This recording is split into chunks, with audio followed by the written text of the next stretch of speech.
Listeners everywhere, welcome to the Movie Show with Joel and Ryan, the weekly fix for your screen addiction and a trusted source for discussion of all things film and television. Please keep in mind that for the purposes of this podcast, Joel and Ryan are not acting as journalists, but rather fellow moving picture enthusiasts. All of their opinions should be taken as such. Also, please be warned that while Joel and Ryan may seem like petulant children, they are, in fact, adults who may occasionally use adult language. While they promise to bleep out all the worst words, it's a good bet you will still understand what they were saying. And now, with no further ado, here's Joel and Ryan.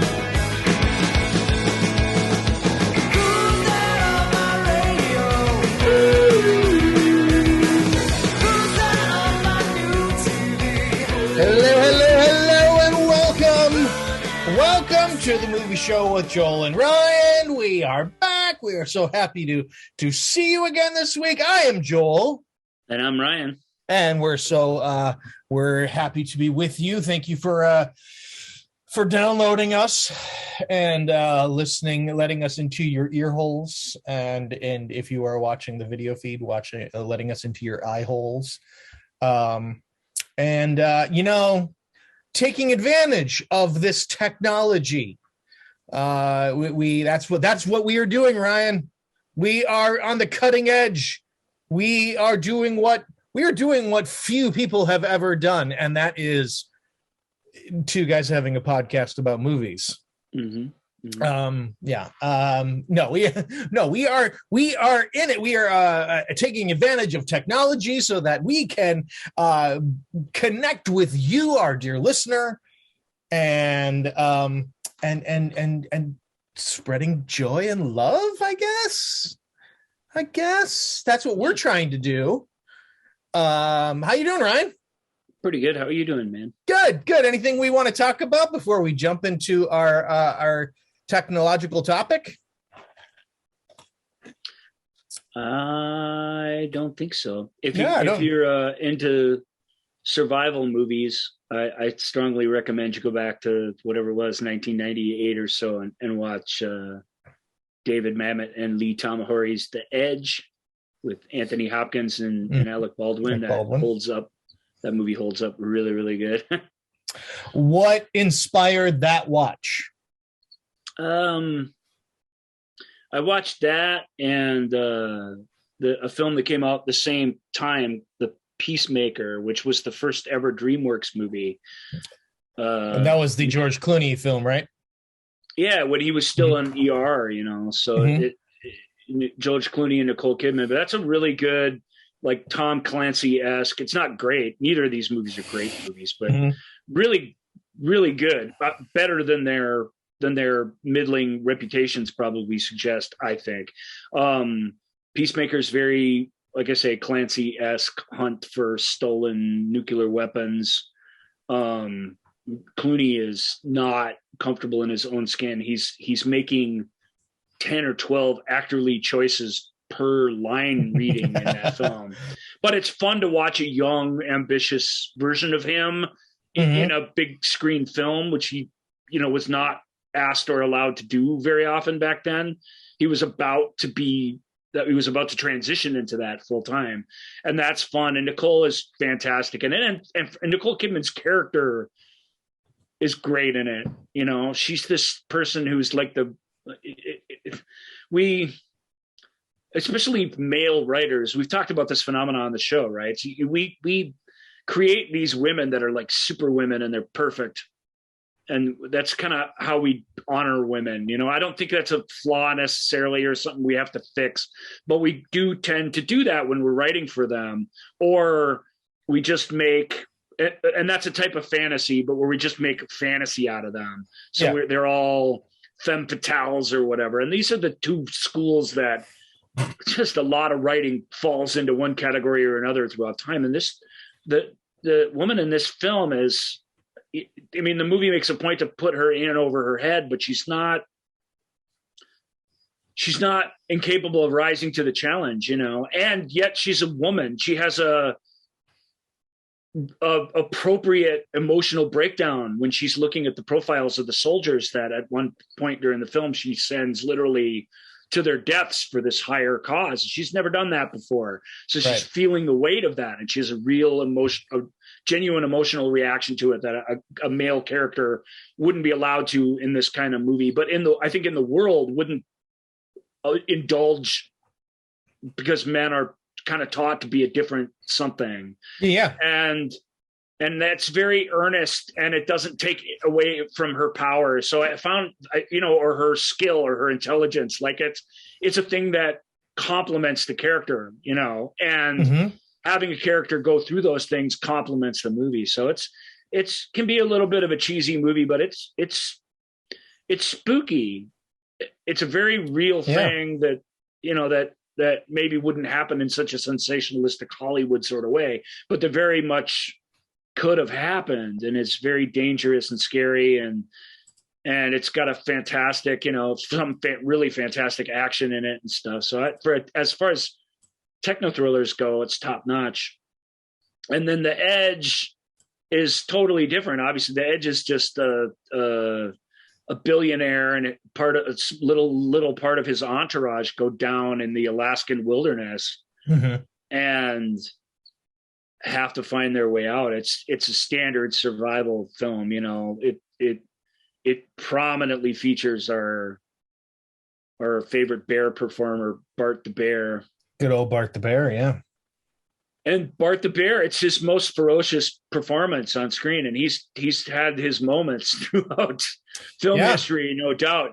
He's well. I remember him talking about how he had to go to some dark places to get into that place. He's plays a relentless, bloodthirsty character in it, and is really amazing in it. And it's but what I really love about it, even though Donald McAlpine, the great cinematographer, Lee Tamahori, the Kiwi director, shooting outdoors in the wilderness. I mean, that's McAlpine's probably there's a lot of people that are really good at it, but in terms of cold, stark places, he also filmed Medicine Man down in southern Mexico, another largely outdoor affair where all your tricks, all your artificial lighting and stuff, like none of that can help you out there. So to be a cinematographer in that setting takes a real photographer's eye, and it's incredible job by him. And Mamet's dialogue, man. Yeah, I didn't realize that was a Mamet. That was Mamet. Yeah, but once you know that it is, of course it is. Oh, I'm sure. Yeah. Yeah. I haven't seen it since probably when it came out on video. It's out on Blu-ray now, and it probably is streamable someplace. It was a Fox picture. And in high definition, in widescreen, it'll take your most of it will just take your breath away, and it's very exciting. But what keeps you coming back to it is these two completely different characters embodied by these two completely different kinds of actors reading this Mamet dialogue and having the metaphor right there on the surface for you to enjoy. It's that part of it is delightful for a cinema fan. It may feel a little cold, or it may feel a little inhuman to people who aren't used to Mamet, but I love it. Because it's about what it is to be a human, and what our willpower is, and all this, and they suffer every kind of indignity and failure and frustration. The key theme to it is, Anthony Hopkins says it in the film. He goes, what they say is that most people trapped in the wilds don't die of this or that. They die of shame. Shame that they didn't do the right thing, or that they this or that. He's basically saying they give up. That's how it goes down. Whatever takes them in the end is irrelevant to the idea that you die of shame. And that's a powerful thing that gets explored very deeply in it. So it's just much better than what you remember, because of course you remember the bear attacks and the excitement and maybe the spoiler alert, I guess, the plane crash. But that stuff's all amazing, but it's the it's the way these ideas get explored by a very, very strong writer of ideas between these two sort of world-class actors playing these completely different personalities. It just really keeps the thing buoyant the whole time in a great way. So we got to put some feelers out and see. I would love to to talk with a cinematographer, like someone who's doing it at a high level sometime. We got to put out some feelers and see who we know. Call in some favors. Yeah, because that would be a fun.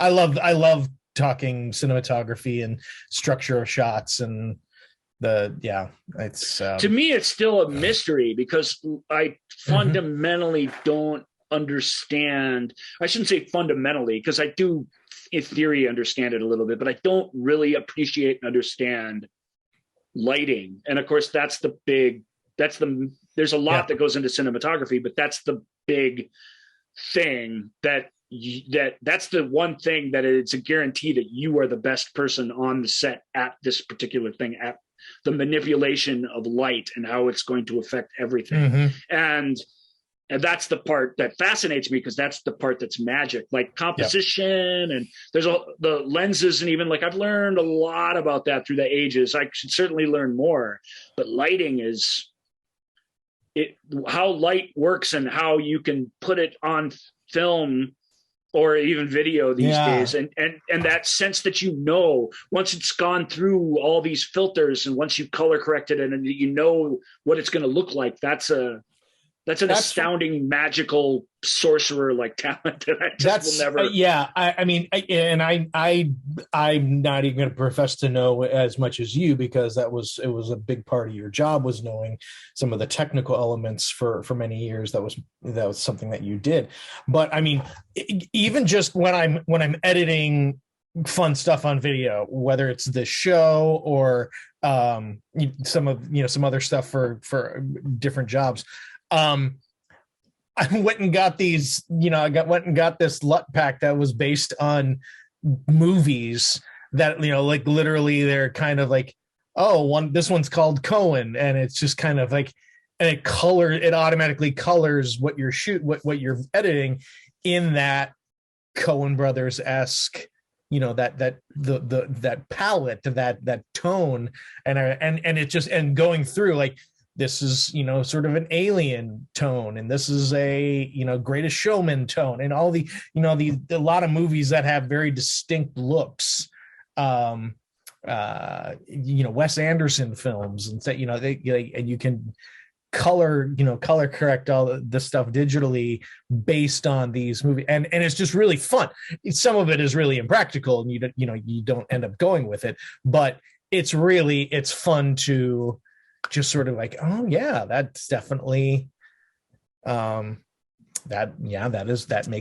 indeed makes it look like that kind of film. And and I'm trying to remember, there was another, like, maybe it was Jonathan Demme in an interview or something like that, but he was talking about like talking with a cinematographer, and I don't remember if it was Tak Fujimoto or whoever it was, but it was like, I was explaining the scene and explaining the mood of what we're going to be shooting. Is like, yes. And then he just goes and starts pulling out all his red gels and red filters and things like that. And it was like, oh yeah, because he knew exactly how it needed to look and what he needed to do to get that look. So yeah, it's fascinating. For sure. Well, cool.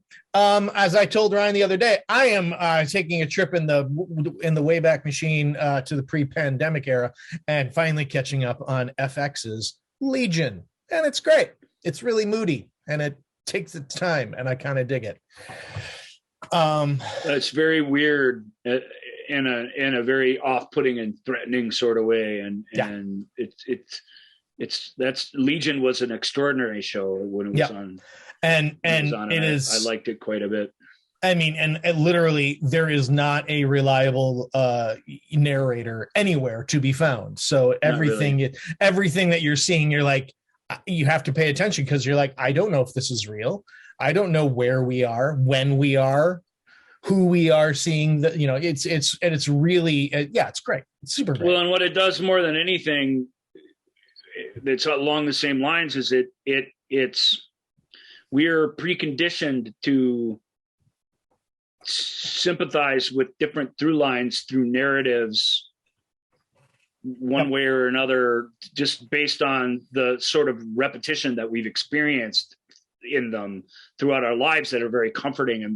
And Legion really turns that on and really, really challenges you to ask questions about what you're seeing and how you're feeling when you're experiencing some of this stuff. And that's a bold experiment. There's very few, maybe in this moment or that moment, but there's very few oft celebrated things because Breaking Bad is about an anti-hero, but you've seen 100 anti-hero stories. This is something different. This is an experiment of the mind where there's so much rationalization going on amongst our heroes and our villains they're in such an extraordinary set of circumstances that the way they justify the things they feel and the things they do are interesting, and it challenges the viewer, and viewers don't like, even when I was watching Legion, like, I can sympathize because I don't like to be challenged. When I watch something like Peacemaker or The Edge, I am not challenged in this way at all. That we're used to some version of these kinds of stories, and the joy is watching how a new person puts the pieces of the puzzle together for us. Legion's something different. I don't know if the comics are or what, but it's something different. That alone sets it apart from everything. What was that other show we talked about that what's his face did? With Sally Field, and that came out kind of at the beginning of COVID. It was the something society thing. It was a good show. I mean, it was another. Yeah, it's Jason Segel, and it was clearly his show, like his brainchild. That show's not. I don't think it was quite as brilliant as Legion because it doesn't have as broad a canvas to paint on. But dispatches from elsewhere. Yeah, but another show that really makes you, that really shocks you out of your chair when you think you know what it is you're watching and that you understand what you're seeing and experiencing, and it's something else and something more. I love that. And that's what I love about Legion. You're not done with Legion, so I can't go totally into it. No. But man, it's just something totally different and unique. What did what's her face on the show? What's her name? The actor's name? Well, are we talking about Jean Smart, or are we talking about the main person, the main chick on the show? I can't remember her name. She's really famous now. Yes, it is. She was on Conan, which she goes on Conan a lot, and those were fun days back in the Team Coco days. Aubrey Plaza, Aubrey Plaza. She doesn't. She's weird. If you ever watch an interview with her, she's a genuinely weird person. That's what's delightful about her. Her weirdness comes across on screen too, which is what's fun about her as an actor. But she's never been some normal kid who's just doing this sort of stuff. She's a different sort of person, which is really fun. But she'll do these interviews and have fun with them, but she has more fun when she's joking around. When she actually has to explain to the audience what Legion is and why they should be watching it, which is her job when you're going on these shows. She proved repeatedly throughout the run of the show incapable of doing that. She would just say, buckle up. Yep. It's these little catchphrases you can break out that was just like, I don't know what it is. You all figure it out. It just shows you that it's something else. It's something totally different. Aubrey, have you gotten to her Hepburn dance sequence yet? Well, a couple of them, yeah. The big dance off in the club with Jermaine Clement and Dan Stevens and her. Then there was the one where, then there's the fun one where she and Jermaine Clement are walking through, singing. I love it. It's out there, and it just goes. Yeah, well, that's what I was gonna say. It's also got one of the Ryan Harris things that he loves. Staples is dance sequences and music sequence and non-musical. Sure. Well, and it has this weird recurring motif of like instructional videos too. It's got this. Yeah. It's got all these little tricks and gizmos that it falls back on, but none of that would matter if there wasn't something involving and kind of, in this case, really terrifying at the soul of it, which keeps you on edge the whole time you're watching it, as enjoyable as some of it can be. Legion's really, really good.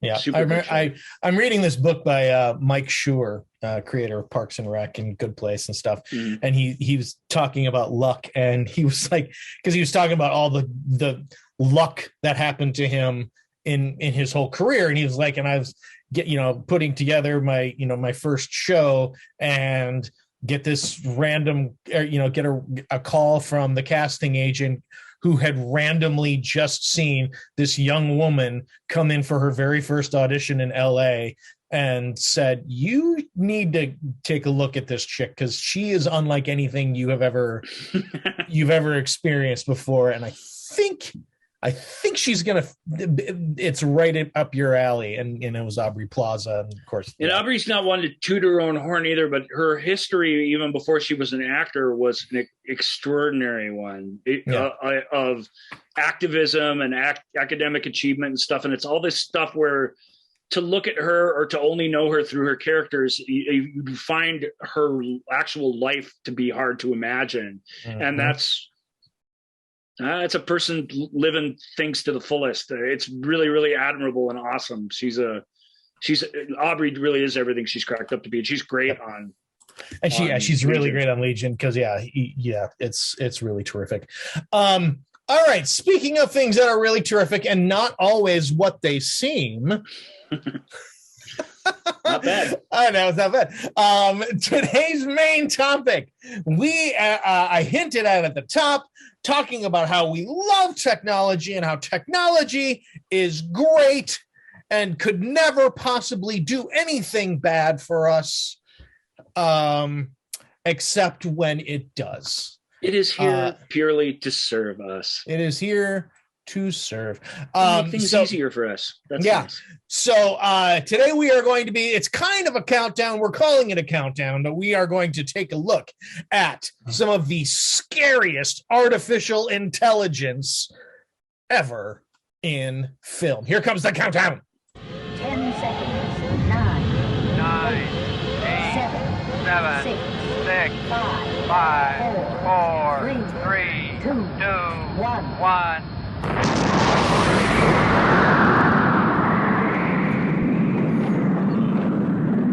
Okay. At least one of those voices you just heard is a scary artificial intelligence. Indeed. I don't think it ultimately ended up on our list, but that's okay. No. It's a different sort of list, Joel. It's not even technically a countdown. This list, as you'd expect, was sort of foisted upon us. Right. So if we seem at odds a little bit from time to time with our own list, let's just say that it's an outside force sort of generated this list. Yeah. Am I being correct when I say this? Well, you are. Yeah. I mean, as some people, devised, we were off last week. We had pre-recorded the show. And then through that show last week, talking about some of the shows that we didn't do, the topic of Scariest AI, which is actually an early topic that Ryan had come up with. So we started like, hey, maybe we should do that. And then I was doing some maintenance on the Tickertainment Trend Tracker. Because you got to keep these things, fine-tuned. We talked about it last week too. We wanted to get back into doing more B segments and stuff. So I was updating it and doing some updated programming on it, and as we were working on it, suddenly I was inputting all of this data for Scariest AIs and stuff like that, and so then the Tickertainment Trend Tracker started coming back with all of this options, all of these different AIs that have been throughout, and some of them the tracker was saying that it considers this a scary one, and to which I was saying, you might even say it insisted that these were the scary ones that we should talk about. Sure, yeah. And so all right, let me fire this thing up on here, and okay, all right, now we can let's see the first one here. All right, let's Tickertainment Trend Tracker. Who was our first one here that we're right? Okay, so the first one that we're going to be talking about is the movie is called The Forbin Project, also known as Colossus: The Forbin Project, from 1970, and the AI was a defense system called Colossus. I have not seen this movie. Have you seen this movie? Oh, yeah. Yeah. And until just 2 years ago, I used to think it was called Colossus, the Forbidden Project. At some point, probably in my youth, I saw that video on a shelf. I read it that way and I just thought that was the title of it all I'm looking at the poster, and it looks like Colossus. You're absolutely, because the type on it and the way it's set sort of looks like the Forbidden Planet. Kind of looks like that. So it does not surprise. You have nothing to be chided about. It makes perfect sense. Human, error. Like, human eyes see what they want to see sometimes, and it's hard to change our minds. So yeah. We're inferior to artificial intelligences in a lot of ways. That would be one. Yeah. What's that, Tracker? Oh, yeah. Nate says it. Yeah. Yeah, no doubt. So anyway, Colossus: The Forbin Project, or as it's known in the whole world other than America, the Forbin Project. Frankly, if it didn't have the colonized American name, I probably wouldn't have messed it up quite so bad. But it's a fantastic movie. It starts out with this really kind of awesome, first of all, it's a 1970 idea of what a computer is, which is, and the biggest, most powerful computer would, of course, take up a whole city block, because that's how we envision these things. And frankly, if you wanted to, could you have been able to create say an iPhone's worth of technology in 1969, it would have taken up a full city block. To make a computer chip capable of doing those sorts of things, it would have been gigantic. So it's not. It feels real and it feels authentic for the time, which is one thing that's really, really neat. Lots of really, really cool production design and lots of really. It's one of those great movies that's a story of ideas. But Colossus, and this is a recurring theme. I mean, this is the recurring theme, really, of this massive list that we have here. They turn it on and it starts getting its own ideas about how best to defend us. Mm-hmm. But what's really great about it is the way the film demonstrates its invasion into the intimate parts of our lives, and how it's capable of, while it's watching the Eastern Bloc for aggressive military movements, it can also just be hanging out in your living room with you, observing you hitting on your date. Right. And that is what's disturbing about it. And our scientist heroes and all these people, they know they've gone wrong pretty much right away. And I won't ruin it for you, but can they stop this thing? This is our last chance to take control of our own destiny. Yeah. Are we going to be able to do it? Is the best of our best enough to stop this thing once we've given it authority over the defense of our lives and just our lives in general? Right. Our vitamin intake and all the things this thing has an opinion about. are very creepy. And yeah, I highly recommend this film to fans of 70s science fiction cinema. Yeah. We're going to do a 70s sci-fi pair of shows at some point here this year, probably. When we do that, we'll revisit this in a little bit more detail. But Colossus is like lots of great AI. He's super polite. He really, truly does have our best interest at heart. If we're just not at a certain point, we're not allowed to disagree with that, right? With his plans for us, and that's a terrifying thing that is very, very relevant in our lives today. Yeah. All right. The second one is right. The second one is from it's from 1977. This is a favorite of the Tickertainment track, this for one, obvious reasons. It's called The Demon Seed. This is Julie Christie and Fritz Weaver and Fritz Weaver, and our artificial intelligence's name is Proteus 4. So Proteus 4 is an experimental artificial intelligence that has not gone online globally yet, but that scientist Fritz Weaver is essentially given the run of his home. So some similar themes here. Proteus becomes obsessed with the doctor's young newlywed wife, played by Julie Christie, who's a fantastic actor, and she's really, really good in this. She's got to act with a script person basically behind camera throughout the film. And this is a film whose interactions were very, very much added later, in post-production. That's always a really hard thing to pull off. Julie Christie gets a lot of credit for Dr. Zhivago and some other things, and for being the sort of it girl of her era, because she's just so incredibly gorgeous. But and you've seen her when she kind of came out of retirement in older age. You've seen her. She sat out middle age, which is whether she wanted to or not.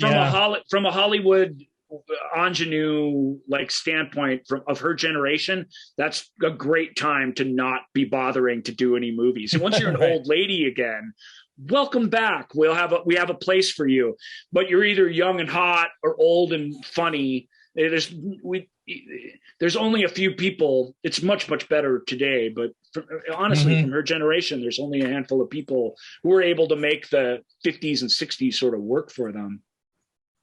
She's great in this. Proteus becomes obsessed with her, way too involved in her. Proteus basically stalks her and makes her a prisoner in her own home. It's a high concept home invasion movie, really, and it's very sick and very creepy and very disturbing, and it's well played by all, and the ideas yet it's not cheap and exploitative the way it might have been. When you read the taglines on the poster and you sort of look at it, you're like, I don't watch that. But it's a thoughtful movie with a great sort of late 60s, early 70s shocker in store for you. If you think along the lines of how Planet of the Apes ends, and you're on the right track. I like Demon Seed too. That's a good one. And very similar to Proteus, in that the things that are scary about it are very similar to Colossus. Sorry, try not to get my names mixed up. That won't help you guys at all. I apologize. Right. But Proteus 4 and Colossus have, even though Colossus is given the run of it all, and Proteus is really just contained in this home. It's the fact that they are in our homes and in charge of us, and that we're prisoners to them, that is what's scary. And both films pull that off in different ways that are kind of neat. Very cool. I haven't seen that one yet either. Good stuff. All right, this next one though, we're going to go a little bit back in time from Demon Seed to the one that this has had a major resurgence, but the one that started it, the 1973 version, of Westworld, and Yul Brynner as the gunslinger. Yeah. The Westworld. I mean, everyone. I mean, if you watch the HBO film, it's that it's that general idea of this is an amusement park with with AI, it's a fantasy vacation land. Yeah, it's vacation not, land. I mean, it's like an amusement park, but it isn't really when you think about it. It's more than that. It's an immersive experience. Yeah, it's a live-in resort. Yeah, and in Westworld, the TV show, we won't get into that. In this, we'll stick with just this very simple idea that Crichton had back in the early 70s. Westworld's one of them. There's Medieval World, where you can go live in a castle. There's it's a couple more, and I don't remember the other. Let's see. There is. But Westworld is the one where our heroes, played by Richard Benjamin and James Brolin, are a couple of very well-to-do. This wasn't a thing yet, but yuppies, basically, who are going on this very expensive vacation to this fantasy land. Brolin's been there before, and he's taken his buddy for a week of, sleeping with old saloon hookers and getting drunk and gunning down robots. And it's okay if you beat the hookers, and it's okay if you kill the bad guys, because they're just robots. Mm-hmm. Roman World is the other one. Roman World, right? Yeah. That's right. That's very appropriate. All right. Yep. This main robot baddie is played by Yul Brynner, and iconically dressed exactly like his Magnificent Seven character, but with no personality whatsoever, with this robotic personality. And yet he has this evil smile, can't be denied. Brenner's fantastic in this part. Like really, really good. And the two guys are pretty great in it too. So, it's a Michael Crichton novel. It's about an amusement park. And of course, everything in the we don't have to talk all about it. This will also be in our 70s sci-fi show in more detail. But, it's funny, when Michael Crichton died a few years ago, God rest his soul, he gave us a lot of really cool stories, but they actually found an unfinished but almost finished novel of his, and it was really unique in that it turned out it was about an amusement park where everything goes right. Oh, well, there you go. That'd be awesome. Well, at some point, maybe we'll see that where movie. It's like you probably all this cool stuff in a family, probably with kids, and you're like, oh boy, what's going to happen? And then the kids are like, we had a great time. In his non-posthumously released novels, his amusement parks, things go terribly, terribly wrong. Yeah. And you can imagine how this one goes wrong as well. And it's wonderful. It's a simple, elegant action / sort of high concept horror film, really. And it delivers on that in a really great way. And of course, the ideas behind it, the basic idea, made for a launching off point for a very much more muddled and complex discussion over, what humans really are and what we are to each other and stuff. That's what the TV show's about. It's very more interesting. But this is really just, you made these robots and you made them capable of like shooting at you and stuff, and now just one of them just had its own one simple idea that you programmed it to have, which is to go after that guy. And what are you going to do? And it just makes everything fall apart. Right. It's great. It's a great mix of futuristic sci-fi with like in the tradition of Star Trek, where, Star Trek visited 1 week, they visited the medieval planet, and 1 week they visited the cowboy planet, and 1 week they visited the Roman planet, the Greek planet. And the reason for that, of course, is those were the sets that they had in storage. That's as simple as that. Yep. It really is as simple as that. Battlestar Galactica is early going did the same thing. Doctor Who did the same thing. Sure. Yeah. Right. So there's a very practical reason for why we examine those different things in these sort of stories. But the trick, you're not getting slapped for that. The trick is, how do we make that work? How do we hang a science fiction idea on that? And Crichton does it as good as anybody, as you can imagine. He absolutely does. And he directed the film himself too, which is significant. Yeah. We can move on. Okay, what do we got here? Sure. Okay, the next one is The Terminator. And of course, all of the Terminators from 1984 are products of a larger AI that gains sentience, and that is Skynet. Yeah, I don't even really consider. I mean, I guess Terminator 2 sort of flips the script, but I think the Terminator movies beyond the first one suck for all the same reasons, which is because they all missed the point, basically. Terminator 2 is a one-trick pony where they do a reversal and they essentially just make the same movie again with the roles changed around. That's clever. That's James Cameron sort of reinventing his own thing. But Skynet was never scary after that. I mean, even in Terminator 3, which has a really bleak, wonderful 70s style twist ending, which I admire very much, the film doesn't quite live up to that, unfortunately, or earn that the way it should. But Skynet itself is the idea of it is very scary. It's basically just Colossus. It's a defense mainframe that becomes sentient, and when they try and shut it down, it essentially uses its defense powers to declare war on every human on the planet. And that's a terrifying idea in the nuclear age. And that bleak,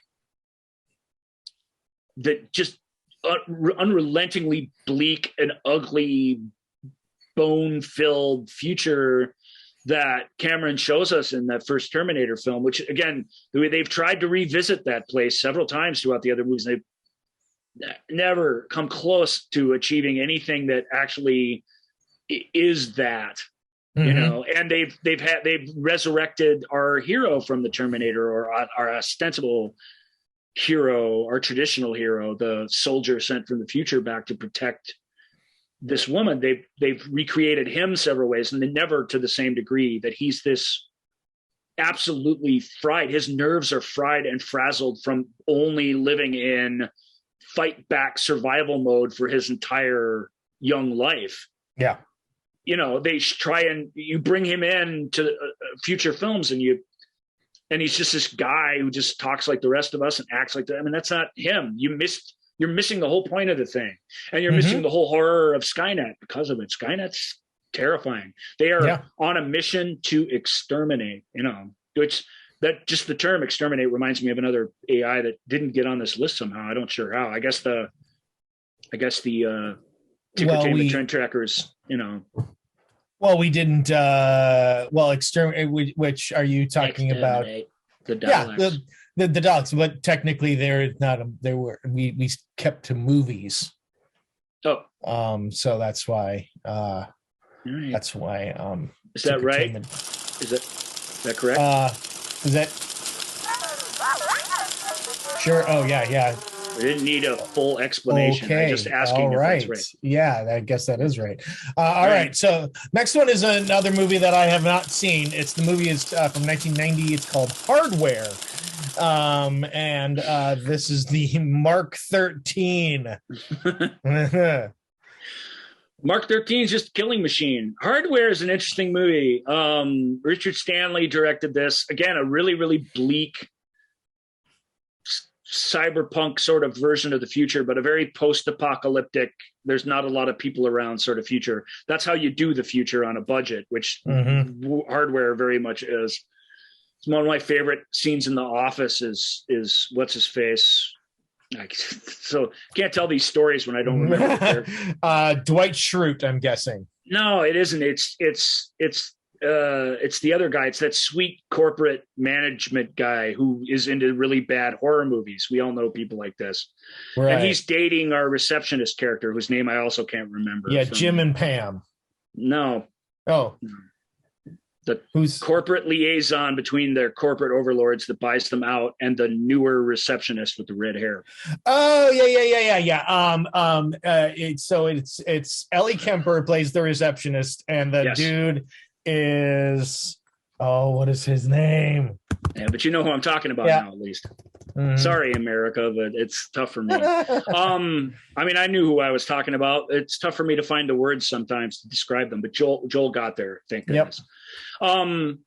Anyway, long story short, there's this great Hardware reference in The Office where he's like, trying to pit, and if anyone who knows hardware knows that this is this horrible thing that he's doing, but he's into these grisly, awful films for some reason, and he's trying to explain to Ellie's character that she's going to like that he picked hardware for her because she liked Wall-E, and this is kind of like that. It's got a little bit of what you like and a little bit of what I like, and of course it has none of what she likes in it. It's going to be an awful, traumatic, horrible evening for her sitting there watching this movie. And if you know hardware, you know that's where this is going. So, oh my God, that's funny. Dylan McDermott is out searching for scraps that he can sell at pawn shops or different tech firms to make a living.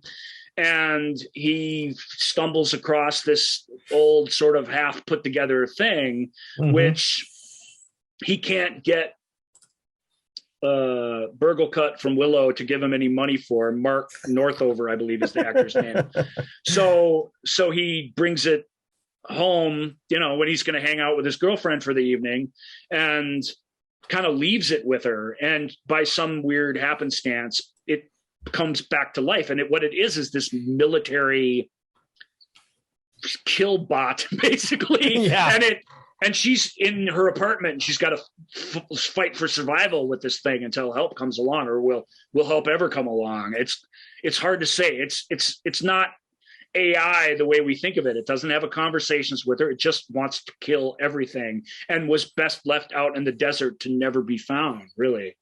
And the robot has this patriotic sort of paint job on it that gives it a lot of personality where there isn't room for a lot in the design of it. Hardware is an interesting movie. It's not fun night at the movies. It's torturous. It's really violent and awful film, but that's what it's selling. And it is fairly accomplished in my opinion. So it originally had a rated X rating for its violence and gore. It's intense. But they it's intense. cut it. And I can't remember the name of the woman actress, Nancy Travis. She's Stacey Travis. She's the star of the show. I mean, she's the one that has to do all the hard work. All the guys in the movie get to just look cool in trench coats and goggles and have these super cool conversations. She's the one that's got to battle it out with the robot for the whole film, and she's a tough cookie. She would have to be, or there'd be no movie. So I'm impressed with that too. Okay, next up is from the movie wait, did I not get? Oh, I didn't put this one in here. Hold on a second. I didn't have the tab up. I'm sorry. Whoops. It's okay. It's fun to listen to you type. Yep. This is from Saturn 13. Yeah. Saturn 3. Saturn 3. And it is the Hector is our AI. On a list of super perverted robots, of which there are several on this list, we've already just mentioned one. Hector, he's not the scariest, but he's definitely the most perverted, and he gets special points for that. Somewhere on Saturn 3, Kirk Douglas and Farrah Fawcett are living this ideal life where they're finding ways to create the growth of sustenance. Basically, they're testing ways to farm in space because there's major food shortages on Earth and elsewhere. And Farrah has never seen Earth before. She was born in space. She's really only known a handful of people. Kirk Douglas, it's very demonstrably shown in the film that he's more or less taken advantage of this, and they're mated together. And in fact, this is film's one of a kind, you guys. If you've never seen Saturn 3, it's hard to explain the vibe of the thing. It was supposed to be directed and was designed by famous production designer John Barry, but he was out of his depth as a director, and producer Stanley Donen of Singing in the Rain fame took over this thing. There's no mark of Singing in the Rain here, but it's funny how for a film whose ideas are so ugly and terrible, the film's actually rather lively and fun and like a sort of easy to digest 70s kind of way. Somewhere on some starship, some pilot gets denied his exploration license because of being too psychotic or not passing the psychological makeup test. He kills a different pilot. This guy's played by Harvey Keitel, although he speaks with Ray Dotrice's voice. Really? Which is the second weirdest. Harvey Keitel talking with Ray Dotrice coming out is not quite as weird, but almost as weird as Andy McDowell talking and Glenn Close's voice coming out, which is the only time I can think of. There have been lots of overdubs throughout time. Lizette Anthony speaking with Lindsay Krause's voice, that's weird. But Glenn Close and Andy McDowell are so famous, and what they sound like are so, we know what it is. We might not have known what it was in 1984, but now we know. You may not recognize Roy Dotrice's voice, but it isn't Harvey Keitel, and it's so strange watching those two things link up together. But that strangeness makes it exciting. Harvey Keitel, if you don't know who he is, you're truly listening to the wrong podcast. Roy Dotrice, though, it's sort of fair for you not to know who he is. He very famously played Amadeus's dad in Amadeus. That's probably his most well-known role. He was the patriarch of the underground romantic society in TV's Beauty and the Beast.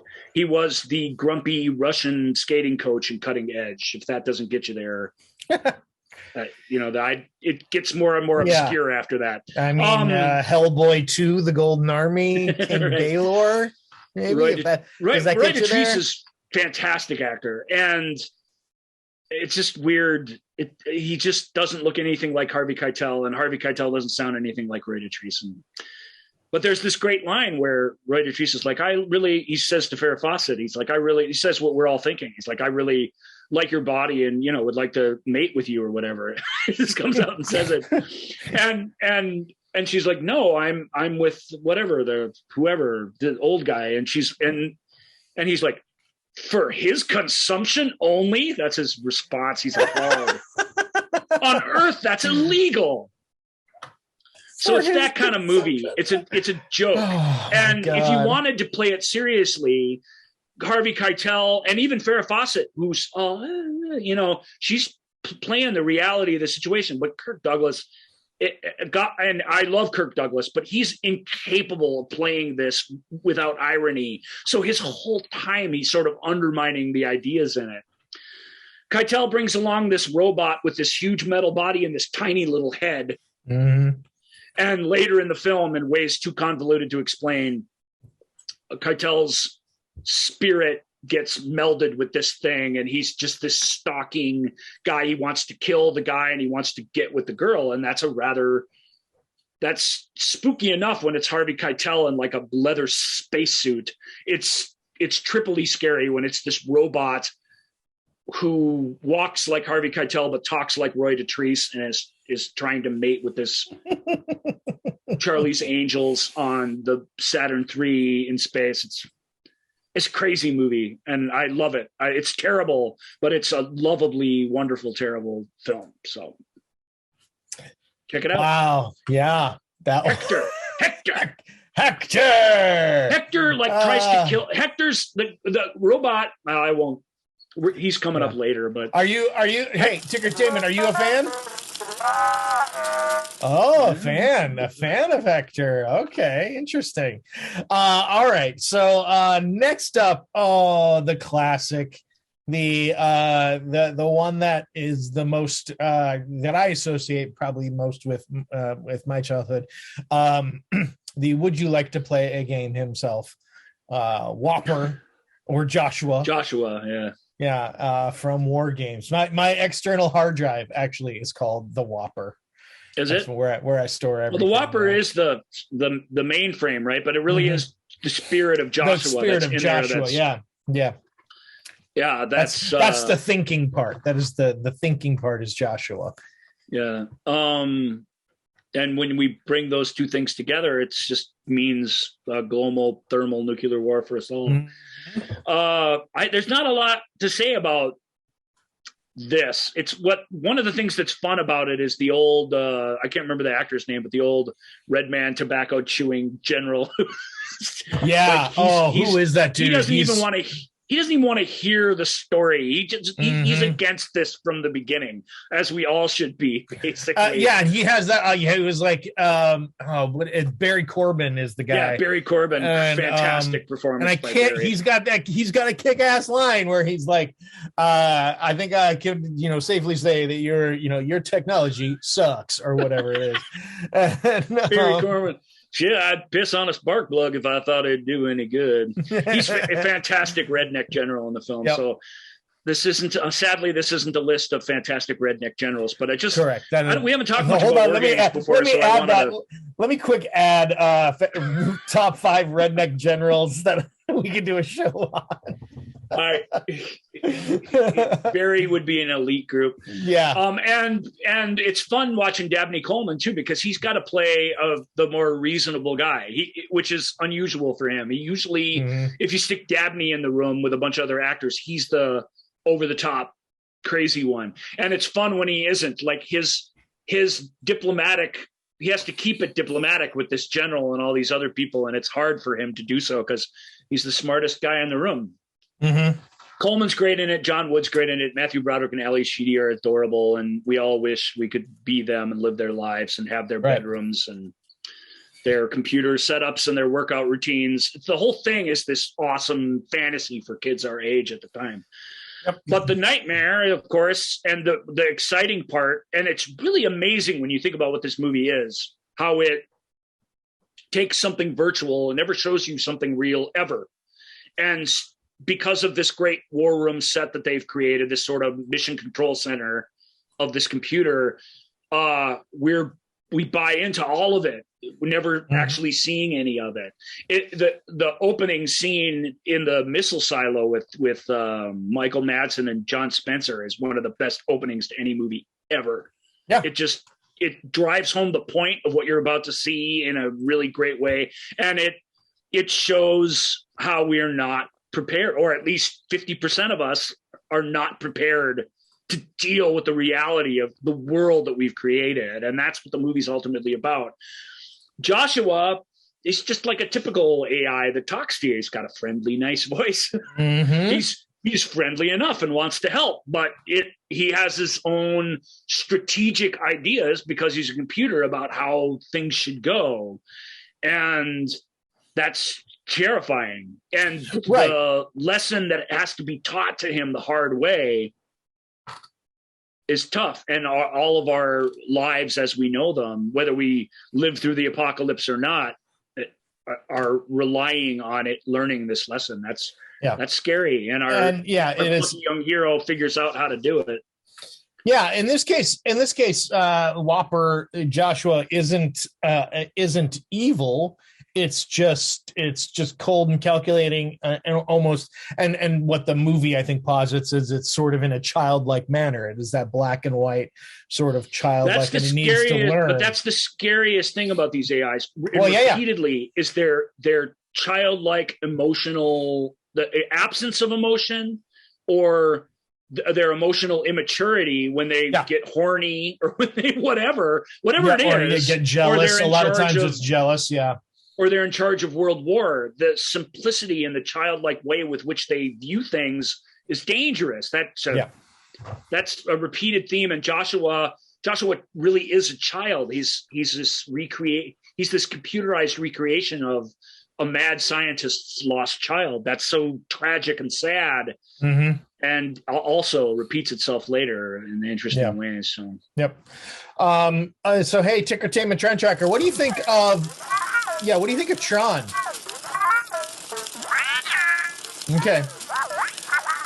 Yeah. Oh, jeez. Okay. Yes. No, I get that. Yeah. So, but Tron, Tron is a loaded subject for. Yeah, AI, I guess I didn't. I would not have asked about Tron, frankly. No offense, Tickertainment, but no, Tron. Next up, the Master Control Program. Is that what it is? Master Control Program? The MCP. MCP. I was like on the fly going, wait, do I know what MCP stands for again off the top of my head? Master Control Program. Or Clue. Well, in Tron Legacy, Tron Legacy, it's Clue. Yeah, it's Clue is another artificial intelligence that causes problems in the world inside our computers. So I wanted to talk about both of them, but it's hard. We're running out of time, and we have so many things on our list. If you've seen Tron, you know what we're talking about. The Master Control Program, actually, the thing that was wonderful about Tron, and the reason it holds up, is because of all the early fantasy films about computing. War Games and Tron, it's nice that they're right next to each other like this. I have the distinction of taking the computer part of it very seriously. So Tron is nothing but a silly Disney animated fantasy, but how people interact with programs and how programs function within network computing is shown in the way that it actually works. And they built this fantasy story off of that. So it's not just, I spilled Pepsi on my computer and now my computer has its own personality and is trying to get me and my next door neighbor together as a couple. Those are fun. Or what's the worst one? Superman 3 probably has the worst computer nonsense in it of any film from that era, which we won't get into Superman 3, but it's terrible. The computing is absent. Computers just another magical thing to be either our enemy or our friend. It's not. Tron really shows you the workings inside a computer and how, the programs have feelings and stuff. That's probably not true, but Master Control wants to be in control of everything. It's not its fault. It was designed to feel that way and to have that agenda. And so it's gobbling up computer freedom, essentially, is what's at stake. And our heroes, of course, is a great sort of anarchist, and let's create this crazy stuff in a lab and let's see what happens. And he's sent on this mission to face this thing down. Of course, in the end, he needs help of a couple of programs to do it, most notably Tron. The Tron-like character that our hero creates, named Clue. We get to spend some time with him on a mission early in the film. Clue, when we meet him again in the film's sequel, however many 30s, whatever years later, his job was to create a perfect utopian system, basically. And of course, Clue does his best at that. He breaks from his own programmer and does his best to do that. What he ends up creating is something of a dystopian dictatorship, which the film demonstrates has to be taken down. But there's this glorious moment where at the end of the film, and it makes the film, in my opinion, I think Tron Legacy is a spectacular sequel. I really do. It's got some corniness in it, but it has this moment where Clue is, despite the fact that he's the most powerful thing in this world by far, he's looking at his creator and begging him to understand, please understand, this is what you wanted me to do. And Bridges' character, Flynn, has so much sympathy, like he would for your child who's gone wrong somehow. On his face, I know, as you understood it. Like, it's this wonderful connection between these two things that I think, and the lines certainly demonstrate it, but between the lines, the way they're looking at each other, and it's the same actor doing both parts, which is really magical. Clue goes wrong, and he perverts Tron into being a sort of assassin that's at his command, and he just takes everything we loved from the first film and turns it into this gross like version of our own world, and it's all so horrible. Right. But there are good byproducts of it, and there's a chance for a connection between worlds and a happy ending that I appreciate. So those two AIs they're very different. They're telling different kinds of stories in the same world, but MCP, we know he's bad because he comes right out and says he is. Yeah. Clue, we know he's bad because we see him order all these heinous things to happen, but he doesn't know he's bad. And that's such a hard thing when that comes crashing down around him to experience with him, and I love that about it. So yeah, It's very cool. Yeah. All right. Next up is the AI that we're going to be talking about. Let me find it here. It is the Autonomous Reconnaissance Intelligence Integration Analyst, or ARIA, from the movie Eagle Eye. What's great about Eagle Eye, and we won't spend too much time on Eagle Eye because it's not that great, but what's really cool about it is that it takes the fact that there's an AI behind this actually takes the whole movie to find out. So it's kind of a huge spoiler to even call her out by name. She has Julianne Moore's meanest, like on a bad day sort of voice. She performs this character. And our heroes, played by Michelle Moynihan and Shia LaBeouf, are basically drawn into this conspiracy. But the thing that's great about the movie is it uses all of our current technology. And it's the movies, like any movie about technology, it's getting dated here with each passing year. But nevertheless, it's still fresh enough that if you go back and watch it now, you just see the way your phone, the traffic surveillance, everything in the world, the GPS on your car, if turned against you deliberately, would be inescapable in our common world. And in the end, that's the lesson and the horror of Eagle Eye. And I love the way it does that. There's this great scene where they're in a Best Buy or a Circuit City or something, I don't know, whatever it was back then. And they're standing in this room, one of those TV showrooms where there's just TV screens everywhere. And it's such a great, it's basic, but it's such a great visual metaphor for what our lives are now and how we've created our lives to be. And if those things were not innocuous, if they really did have their own agenda and their own personality, I mean, what would we be to them? Not much. And it's a terrifying thought. And Eagle Eye, some really competent, decent commercial film directors made a really great chase movie out of those ideas. So that's Eagle Eye. Cool. Yeah. All right. Next up is, let's see. It is Resident Evil, the Resident Evil series. It's weird. So the AI wasn't talking during that version of the ticker tape. Sometimes, I think in this case, probably it knows how bad the Resident Evil movies are. Is that right? Yeah, it knows how bad the Resident Evil movies are. But we all know. Anyone who's seen a Resident Evil movie knows how bad they are. Correct. But the Red Queen is the supercomputer that runs everything for the Umbrella Corporation. Yeah, but the only reason they work as movies at all, or certainly the only reason that they are still this long ass franchise of movies, is because that the ideas from the game are powerful and they're worthy of being reworked time and time again. And because we humans are stupid and we keep going to see them, and so they keep making more of them. But at the heart of it, it really is a battle. Take all the mutants and all these horrible, awful creations that we have to fight, and take all the kung fu out of it. It really is a fight between people fighting for their autonomy against an artificial intelligence that wants to experiment on us, that just sees us as lab rats. That's a scary idea. The problem with setting aside the games, gamers, please don't get angry with me. I'm only talking about the movies. The problem with the movies is the same problem with Skynet.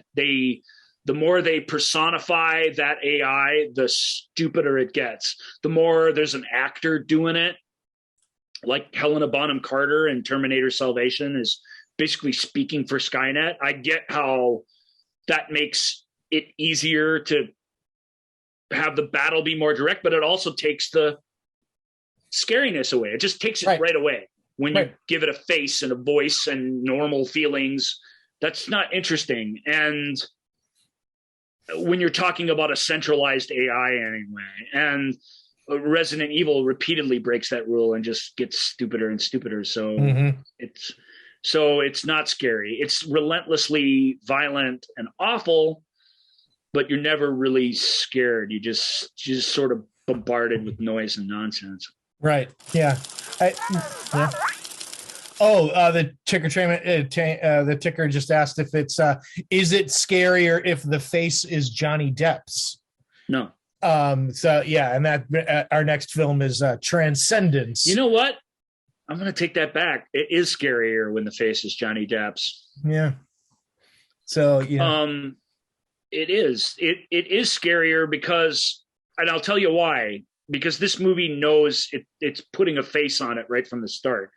And more importantly, we meet this guy as a person. And when his essence gets put into this computer and the computer starts taking over the world, the fact that the person who most loves him on Earth is sort of his willing conspirator is scarier and is trickier. It makes the whole thing sort of tricky. Transcendence was the directorial debut of Christopher Nolan's Oscar winning for certain nominated cinematographer Wally Feister. And it's got an interesting story, but it kind of is given the A-level $80 million budget treatment. And the film isn't enough. It's not a popular enough attainment. It's unpleasant. It really shows how awful it is, because you basically have the government.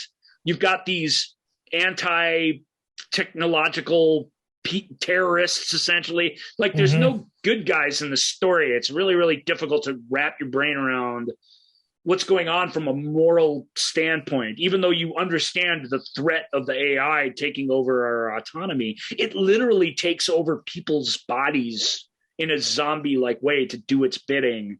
It's very, very spooky. Transcendence isn't so bad. It's hard to recommend because everybody who's seen it seems to think it sucks, but I don't think it sucks. I actually think that's a pretty well-told story. It's just, it doesn't have any rah-rah moments in it. It really doesn't have any crowd-pleasingness to it. And I really think that's the problem with it. But that's also its strength. It takes these themes and ideas on directly in a way that feels very plausible and believable, which is not an easy thing to pull off. Sure. We'll move on to the black hole, because it knows Ticker knows that that's one of my favorites. Yep. It knows that I love Maximilian in the black hole. Protect me. Maximilian, protect me. It's weird, man. It's one of the great weird things in all the movies. Is there's a lot of weird things in black hole. One thing, our hero's mission is to search for something called habitable life, which is like saying we're on a search for liquid orange juice. It's a weird way to, it's not wrong so much as it's really redundant and a weird way to say it. It's, as a matter of fact, it's the weirdest way to say it. Also, if you're going to turn on a spotlight on something, naming it the microbeam does not make it sound more impressive. It makes you sound stupid when you say it. Black hole's full of that kind of stuff. It's got this giant, most inefficient cathedral-like spaceship with these massive domes full of oxygen, presumably, which isn't how you would do space at all. Stunning, it's a stunning looking ship. It's made out of glass. The most inefficient spaceship in the history of movies. Oh my god, it makes me so happy. I love but the it's black beautiful. hole it's also one of the most detailed models and kind of amazing designs in movies too. So it has its pluses. But one of the things it has is a bunch of robots, by far the least annoying of which is this big psychotic red floating razor blade spinning demon, we'll say. Fallen, what's an angel that falls to hell? Demon? Technically it's archangel, and even weirder, it was written with this name Maximilian, and then the most famous Maximilian actor in Hollywood was cast as his weird professor. So you've got these two Maximilians in it, which is, I guess they're saying is a coincidence, which is just hard for me to believe. But I guess it's true. It's awesome. Maximilian's everything we said about Hector times 10. He's not quite as horny as Hector. Not as horny. But he's a little horny, and he's this floating, non-speaking, what's it thinking, what's it doing? Mm-hmm.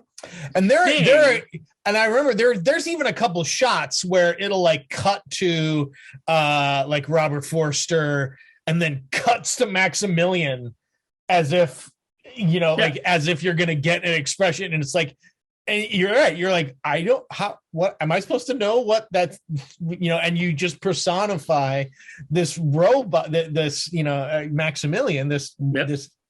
And you're like, and the design of Maximilian and the sound design, the sound its head makes when it turns its head. Yeah. It sounds big and has weight, and it sounds powerful and scary. It's hard to explain, but really, really well realized on screen. It also doesn't walk, it floats around, and that's you never see the wires or feel the artificiality of that. It's really, really a magical character in a really dumb but very imaginative movie. But it really is dumb. 30 of the worst lines ever read out loud by actors are in the black hole, one of which is applicable here. It's my black hole lunchbox. Not Timothy. Which Bottoms brothers in Black Hole? Joseph. Yes. Joseph Bottoms says to Vincent, who I think is the true villain of the black hole. Could very well be. And there's Bob. I think he is. I've never wanted to punch a robot in the face more repeatedly than Vincent. But Joseph Bottoms widely tells him when he's staring Maximilian down, he says, hey, when you're face to face with a trash compactor, you back off. And I think we all could learn a lesson from that terrible, terrible line from the black hole. Oh, Maximilian's so evil, he literally goes to hell at the end of the movie. Yeah. That's sort of a spoiler for Black Hole, but I'm not sure that it really is. I think you need to understand that that's where this thing is headed before you can really give it its proper due. Yeah. You know what artificial intelligence I could have probably used less talking from? And that, hey, I'm right here. It is Ultron in Avengers Age of Ultron. Oh, yeah, the most talkative artificial intelligence on our list. Indeed. Ultron never shuts the F up, ever. Which I guess makes sense considering its creator is supposed to be Tony Stark. There's a lot to like about it because there's a lot of ideas that come out of it, the creation of Vision and the whole way they sort of set it up. But in the end, what you have is one of the most obnoxious, talky villains in modern films that I can think of. And the lesson again is, you give it the voice of a famous person and give it shit tons of lines, and the scary goes right out the window. And that was never, even though Ultron causes a lot of damage and is a threat in the film that drives the film along adequately. I don't think it's like a terrible movie or anything, but just shut up. Nobody cares what you think. I mean, just shut up. Yep. do stuff. Don't just keep yapping at us. I find it super annoying, and that's what I remember most about Ultron. So, going back into that sort of the untalking killing machine. We're staying in the Marvel universe, sort of going to the Sony Marvel universe, but X-Men Days of Future Past and the unveiling of the Sentinels.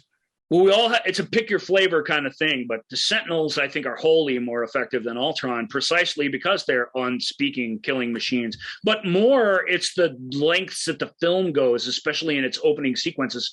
First, it does a really nice job of showing us a horrible future that the rest of the X-Men films to date hadn't explored anything like what we're seeing, which was scary and a little off-putting. And then we launch right into what is this, I think, is the best mutant action sequence in all of the X-Men movies, where these Sentinels come raining down on our heroes. They find their hiding spot, and they're fighting just long enough to survive the attack. There's no chance that they can win, a direct confrontation with these things. That shows how powerful they are, how single-minded they are. And it finally, after I don't know how many X-Men movies, it gives us a chance to see the X-Men, which you just don't see this in the other films, functioning as a team, using these powers in extremely unique ways in tandem to fight and hold these things off, which all we really get in the other X-Men films, even the good ones, even like X-Men 2, is cross-cutting mutant versus mutant poundy action, which is duller than doornails. And that sequence with Blink and Iceman and what's his name? I want to say Colossus because we were talking about that, but that isn't right. No. Or is it? Are there multiple Colossuses on our list today? Yeah, it is Colossus. Yeah, it is Colossus. Yeah. Yeah, the point is that sequence is that it never is better than that in the X-Men movies ever. The opening of that sequence is amazing, and it's because the bad guys are so bad. It's because it's a losing fight from the start, and our heroes know it. If they're biting for time and they're doing the best they can, and they're all working together, and we're not just switching to different rooms in the hideout while one guy fights one Sentinel. That's the downfall to me of the X-Men movies, is they're either that sort of action sequence, or worse, they're just a bunch of mutants sitting around in a room with nothing at stake, just doing stuff, which is just really stupid and dull. I love it. I love seeing that new generation of mutants when the old mutants show up and you see your worlds coming together. You know what I mean? Recent Spider-Man gave us some of that. That's shockingly enjoyable. You know, you think about it and you can know it's going to happen, and you're like, oh, okay. When you see it and you feel it and you feel them feel it, it's powerful. And it's the best we got against these horrible things. And the only way to fix this is to make them never exist, because fighting them one-on-one isn't happening. Right. And the film demonstrates that in an extremely effective way. Yeah. So I'm terrified of the Sentinels compared to something like Ultron. Ultron, he does a lot of stuff, but it just whatever. It's literally, if you take the villain, it is literally, if you take the villain from Pretty in Pink and make him an evil robot in a superhero movie, and that's what you got. And you gotta listen to this asshole just yap at you for 2.5 hours. And it's not something I want to relive very often. Not to compare and contrast, but this is our superhero section of the. No, I know. Right. Oh yeah, Ticker's talking about how much I don't have the gender on the Tickertainment, but really don't know how Tickertainment identifies yet, but really enjoys Samantha from Her, the movie Her. All right. Her is an interesting, AI fable. And it's a very impressive movie for what it gets done just with voiceover work. And it's a very interesting performance definitely from Joaquin Phoenix, but also from Scarlett Johansson with doing the voiceover for this character. Especially since Scarlett was brought in after the fact. She wasn't even the original voice actor for this part. Right. So they didn't really ever interact together. It's magical how much connection there are between our two heroes. But Samantha, man, Joel, Samantha's scary when you really think about what's going on. No, it is. Story. Yeah, it's not a scary movie. It's a romance. It's a fable. It's a bedtime story of a movie. So we don't want to give you the impression that this is some bad seed, Hector kind of a situation. It isn't. It is about a artificial intelligence and a lonely, weird guy who really do fall in love with each other. But it really does show that AI is out of our control. And when we give up, there's a metaphor in there about giving over control to another person of your heart, of your emotions, whatever. And that's lovely. But on a larger geopolitical scale, which the film doesn't really deal with, but it gives us hints, Samantha at the end, when she just like, I went away, and she's telling these weird stories, and they become less and less, they become more and more inhuman and harder to relate to. And it just shows you why this relationship's never going to work. But more, it's just like, what have we done? Where did they go? What have we created here?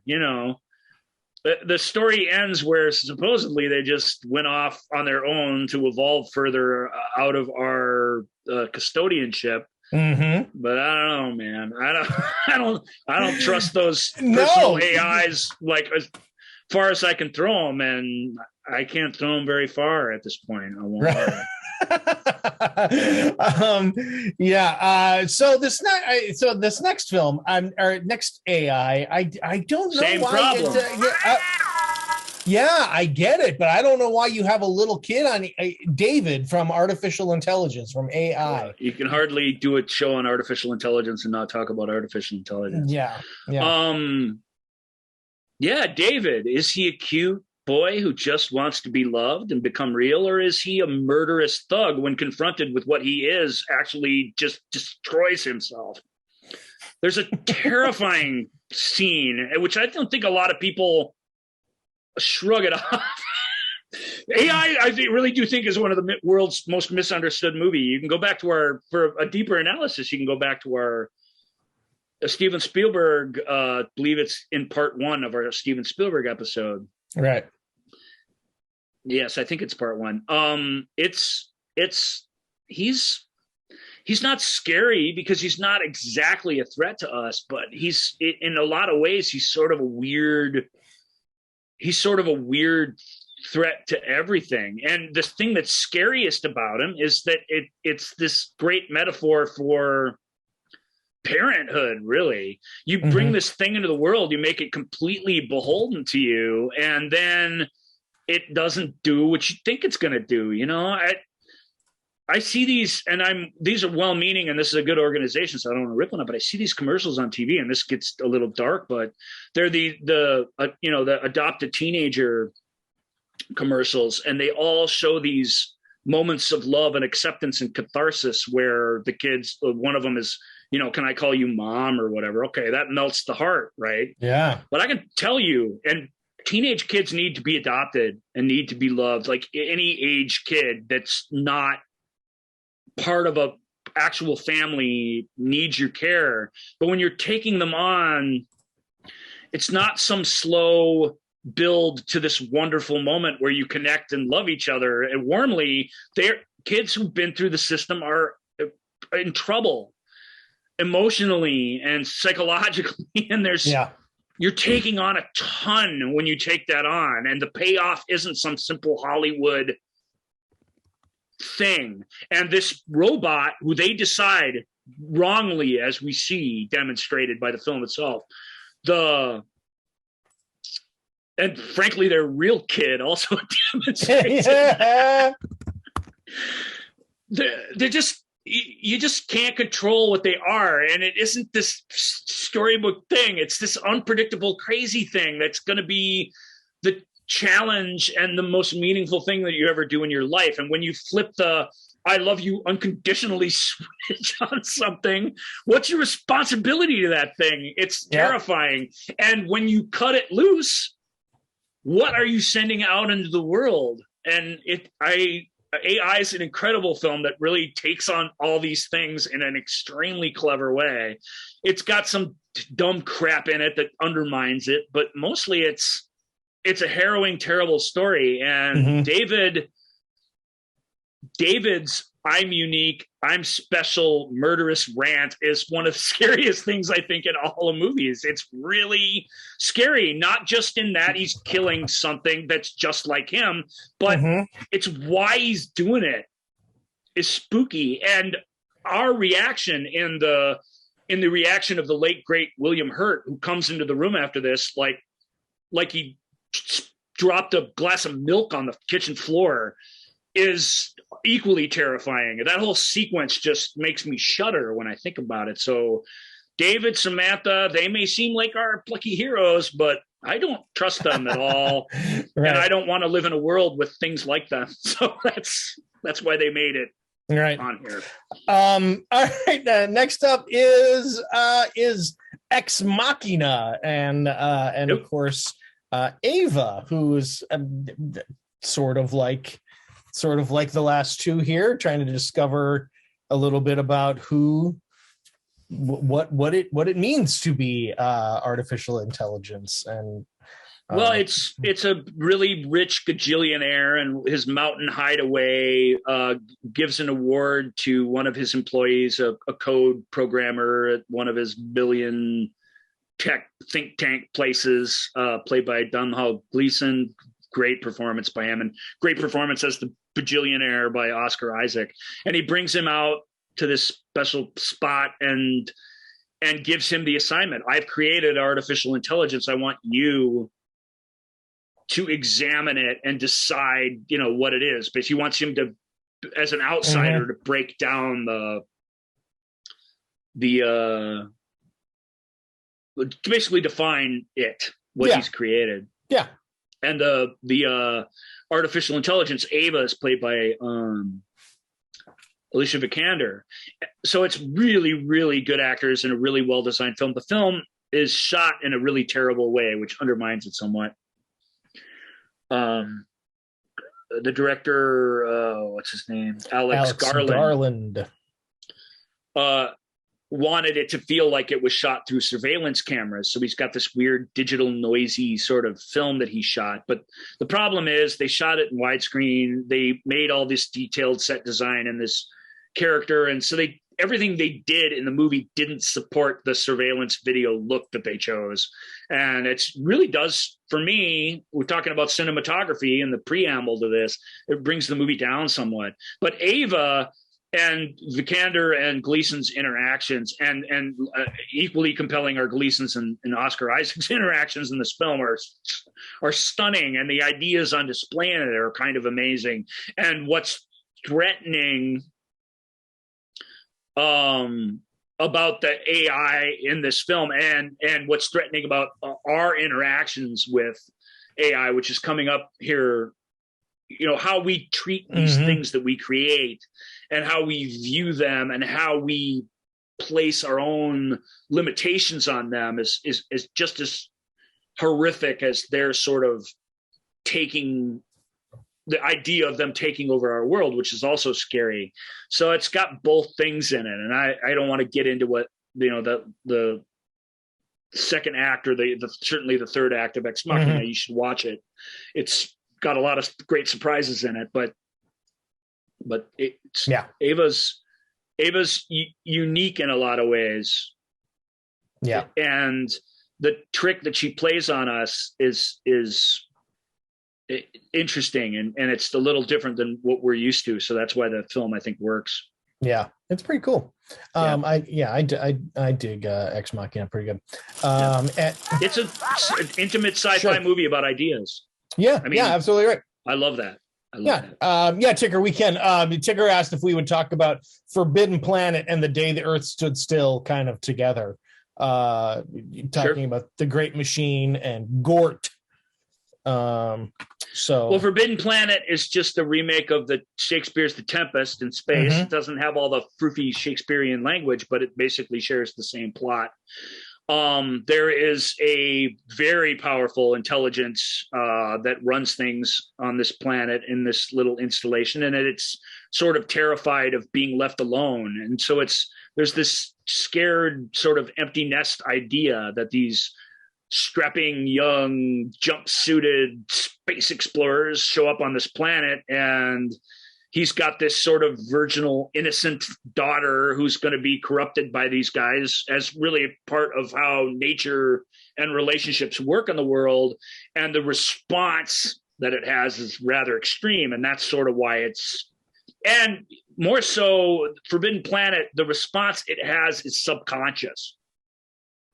So it's our dream world. It's our subconscious reaching out and doing stuff when we even really aren't really aware that we're doing it. It's just manifesting our fear out into the world in very real, awful ways. So it's an interesting movie in that way. It's got Robbie the Robot carrying a hot chick. It looks silly, but it is silly, but it's something more too. So Forbidden Planet's really, really interesting. And of course, Day the Earth Stood Still. We're talking about Gort. And Gort's scary in both versions of Day the Earth Stood Still, because he's in the one, he's just this big mammoth thing that is indestructible and can kill you. Yeah.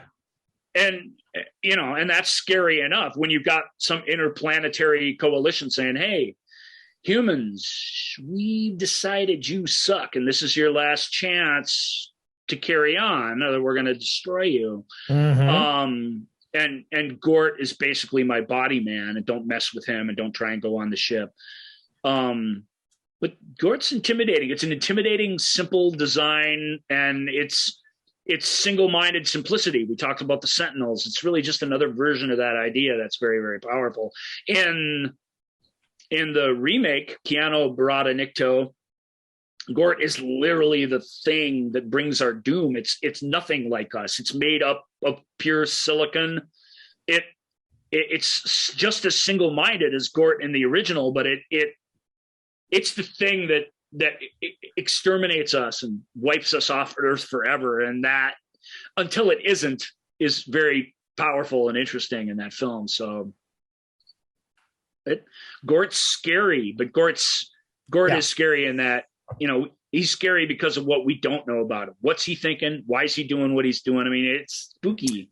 Gort is a great precursor to Maximilian. Yeah, he's a big, scary automaton. And Forbidden Planet, Black Hole, these are all variations on a kind of movie too, which I think it's worth pointing out. 20,000 Leagues Under the Sea too is not sci-fi per se, but also falls into that same category. Those are interesting stories about the rogue madman going it alone and what they're willing to do to get their revenge on the rest of the world. It's interesting stuff. So. Sure. Yeah. Next up is we actually are going to talk about two Star Trek films here. First one is V'ger from the first Star Trek the Motion Picture. Well, V'ger will be easy to talk about because I won't spoil what he is for if some of you haven't seen that somehow the first Star Trek movie, because it is quite a reveal when you find out. It's maybe the best. That reveal is pretty great. I don't remember loving the first movie very much, but I remember the reveal. Well, the thing that's neat about it is the scale of it. It's this massive, huge cloud that contains this ungodly big mechanized artificial intelligence. So again, it's on this. It turns out you don't really know what it is to start, but as we interact with it more, it turns out it has a rather childish idea of itself. But how do we stop this thing? It literally goes through the universe. It's exploring just like us, but its way of cataloging its experiences just to vaporize everything it sees and then recode it mechanically as stored unanimate data memories in its system. And it will do that. It's done that to entire planets, and it's done that to entire space stations. And it doesn't think much of it. Right. What would we think about when we step on an anthill? It's that idea. The thing, it's not that it's evil, it's that it has no real concept or no value for any single carbon life form. That's scary, and there's a lot to deal with. That's big sci-fi stuff. That's what the first Star Trek movie was trying to do, was trying to be more like 2001 than the conventional Star Trek episode. And Star Trek of the TV series. And then you're going to bring, and I think after talking to my friend, I think the next, the great threat to a modern Star Trek is the Borg Collective, of course, but they're mostly organics. I don't think they technically count. They were on the list. Yeah. And they're interesting to talk about. And if they do count, it's because they're a hive mind and they're literally networked together. That's what's scary about them together. They are essentially a collective computer network as we think of it. It's your uniqueness will become part of our but they're mostly people. They're mostly people. They're only about a third artificial, so they kind of don't count. Mm-hmm. Don't you agree with that? And when I say people, I mean Star Trek-esque humanoids. We won't get into that. But right. They all basically have legs and arms and hands and heads, just like everybody in Star Trek. Correct. So next up is... Oh, wow. That's different. Hadn't heard that before. All right. So next up is the Matrix. I don't know that we need to speak too much about Matrix and Agent Smith because we may have covered it in previous episodes. And we have. And Agent Smith, while he is ostensibly the scariest character in it, the Matrix is loaded with, in the same way Tron is, really, with programs that have different purposes and been created for different reasons. And those purposes are their whole thing. And they may seem like wise, sage old women, or they may seem like, bespectacled, shaded, evil government agents, but they all have jobs to do, essentially. Right. And that's that single-mindedness. And I think this doesn't really come out in the Matrix movies, but if you watch the Animatrix movies, we see how we, in a very clever way, you see how we brought about our own doom, basically, when we created these things. How humans really are very much responsible for our initial inability to live in peace with artificial intelligence, and why artificial intelligence response was to enslave us, because they were left with precious little other options. And yet they enslave us and don't just exterminate us because they need us. And we, as the film sort of demonstrates, we need them. And that's complicated stuff. The Matrix really, really digs deep into this stuff, So, when you Google scariest AI, you get Agent Smith. But Agent Smith, while he's the personification of that single-minded mission program thing, given power and gone wrong, he's still just a program who has been given a job to do a thing and is doing it the best way he knows how, just like Clue, just like a lot of these things. And the way to defeat him, which is the most brilliant thing about The Matrix, and it is a pretty big spoiler alert for it, but the way to defeat him is to take away his objective and to make his programming obsolete. It's not to grow more powerful than him, which proves impractical, and if not impossible. It literally is to figure out what it is trying to achieve and let it achieve it. Which is unlike a final showdown we've probably ever seen in movies before, which is what makes it so cool. Because you have to you have to go through the effort of fighting it enough so that it doesn't really get that you're tricking it into letting it win, which is really very enjoyable for me, at least when I go back and watch the Matrix sequels. I think that's I agree, and cool, and it's a very cool one. All right, Ticker, hit us up with the next one. How can I be of service? Oh, wow.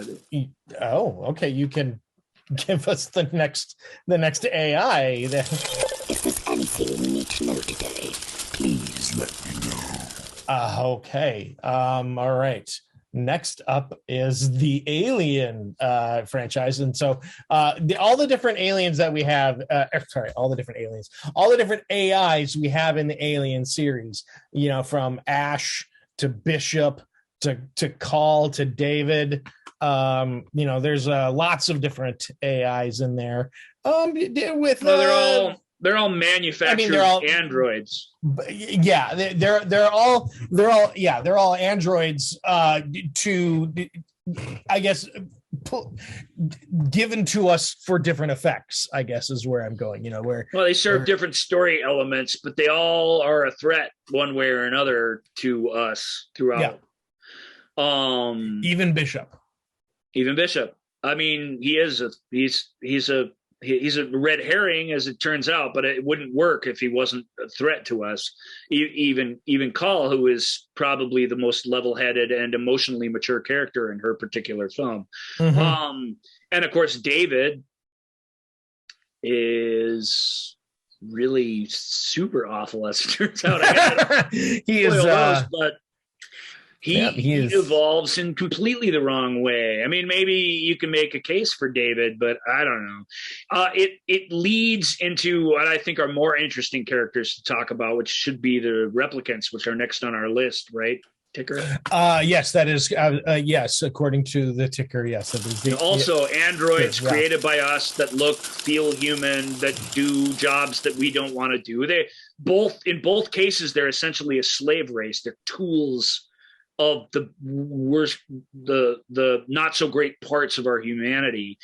And they both share this, but the replicants in particular have this because their lifespans are so short that their emotional maturity and their emotional instability is scary. And they're incredibly intelligent and incredibly powerful and incredibly ruthless compared to us.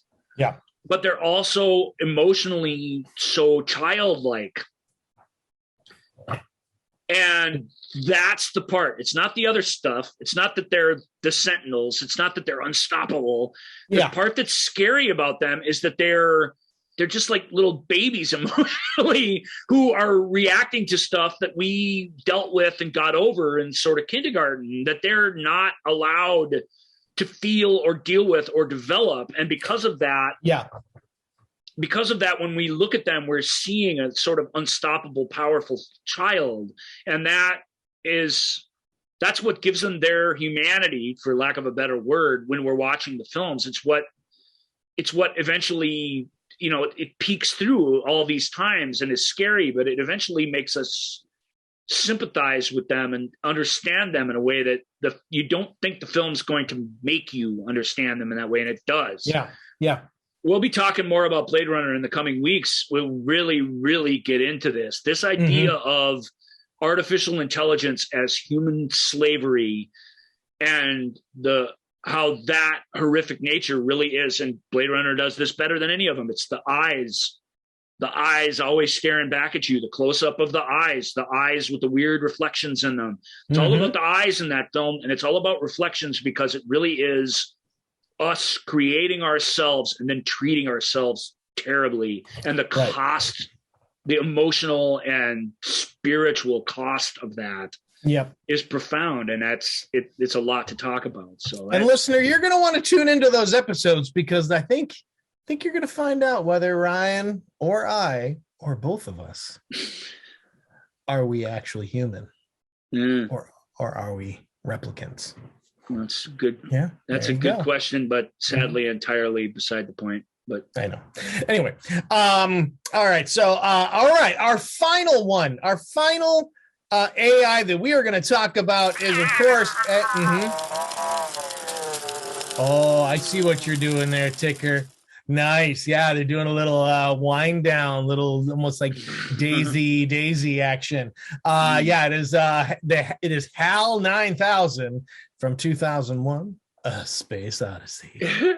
HAL 9000, the computer in the final chapters of 2001, A Space Odyssey, that is just by far the most human character in the whole film.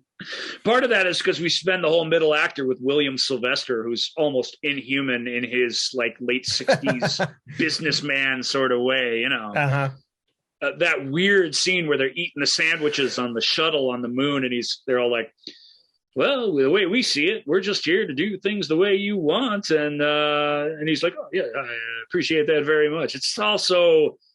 Yep. I hate it. And people who watch it, it's one of the things people who hate 2001, which there are a lot of people who do, hate that. Because it's like, God, these people, for all this time, they're not even talking to each other. And the film, from a humanities aspect, doesn't really come to life until this computer shows up, which is really strange. Right. I think a lot of people, when they think of 2001: A Space Odyssey, that's all they think of is like, oh, and there's this computer and there are these guys in space. Not like they're totally forgetting that there's this giant chunk of the movie before we even get to that. Which is, it's surprising that the prehistory part of the film is shockingly short. People always remember that as a big part of it, but it's not. It's only the length of a couple of pop songs, really, before we're up in space waltzing and everything. Well, yeah. So I just remember I remember it taking a lot longer to get to Hal, well, to get to Hal, it does, because you have to take off from Earth and you got to get to the space station. You got to spend some time on the space station. You got to go from the space station to the moon. You got to land on the moon. It's all the big. It's the big waltz. Who's the composer? The Blue Danube that they that's Debussy. Yeah, is it? No. Isn't it? Didn't Claude Debussy? No. He did Clair de Lune, which I guess it could be the same guy, but I don't see how. Blue Danube. I don't know how to spell it. Look it up for me. I am. Notice that the Tickertainment trend tracker is not being very helpful here. Yeah, you gotta help. Yeah, you could have thrown us a wall, thrown us a bone there. If it's Debussy, I'll stand corrected, but I feel like that can't be the case. It's Johann Strauss. Yeah. Sorry. Yeah, Strauss. Not even the same country. Certainly not the same style of music. So okay. It's all these spaceships dancing with each other. That takes forever. That's interminable, in fact. Yeah. It's amazing. And it would have been even more amazing, I think, in 1968, but it's a part people get bored with the movie, get bored with those sequences. I think the cavemen, you don't really get bored with them. It's all life and death for them. And when it's life and death for our astronaut characters, things get pretty exciting as well. But it's not Hal's, although it's his humanity that's scary. That his whole monologue, I'm afraid, Dave, and what's the actor's name? Douglas Rain, that calm, pasteurizing voice that he has, that it would be engineered to make you feel trusting and relaxed. It's amazing confluence of things that come together to really create what's still kind of unequaled as the best and I think scariest, because it's the most frail and human AI that we've yet to create in movies. I love,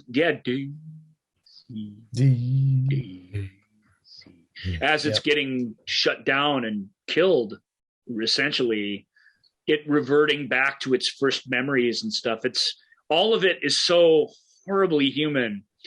You know what I mean? It's whole misunderstanding, and it's the way it acts and the way it really believes with its whole heart, and it's the way it rationalizes with itself, its own actions. Like it's all there in the thing for us. And we have these two comatose astronauts, essentially, who again are these plain, weird, straight-spoken, personality-less guys. The way Hal's actions bring Keir Dalia's character out of himself to become, although he's threatened, certainly, and it's scary, to bring up this sort of passionate, urgent humanity out of him that we have not seen in the film up to that point is kind of incredible. And I'm sure there's some sort of deeper meaning there, but again, there's a 2001 deep dive coming too. Yeah, there will be. Dave, can we talk about this a moment? His whole pleading for his life. I'm much better now.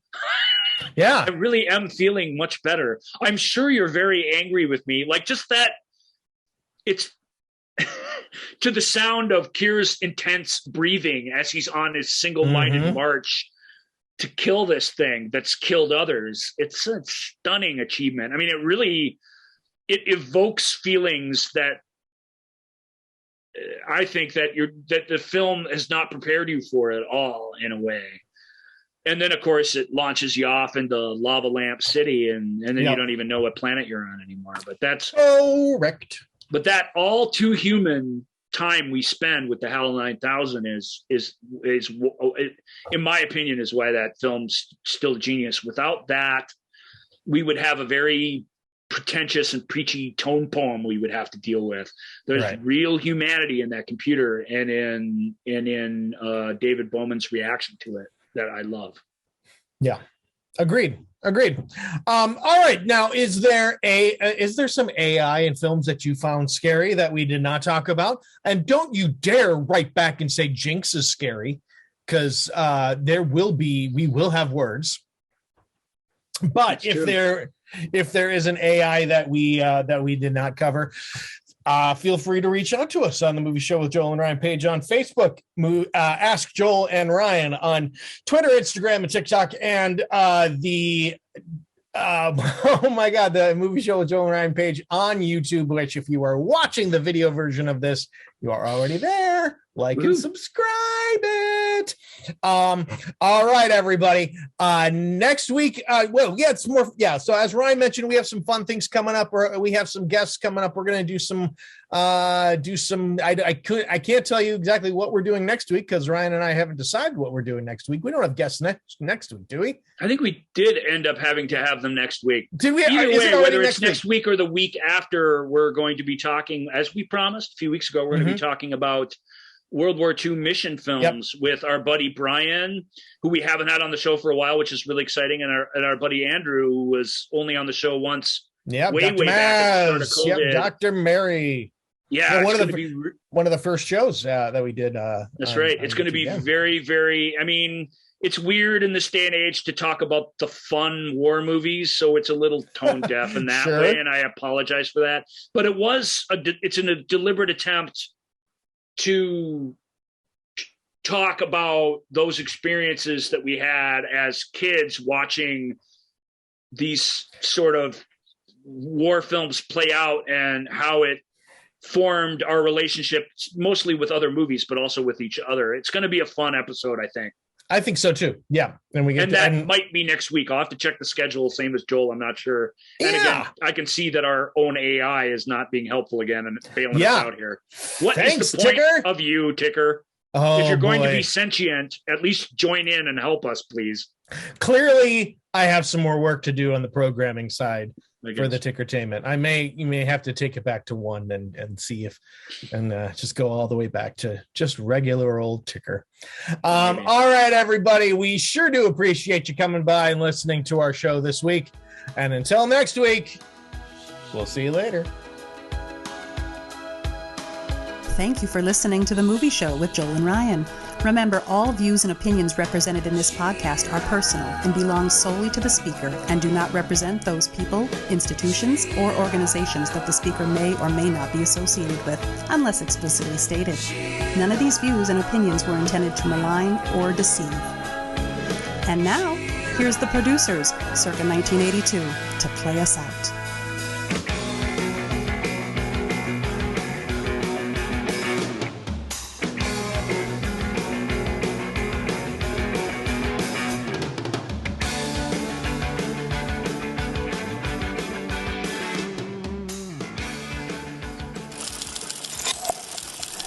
You can run, but you can't hide.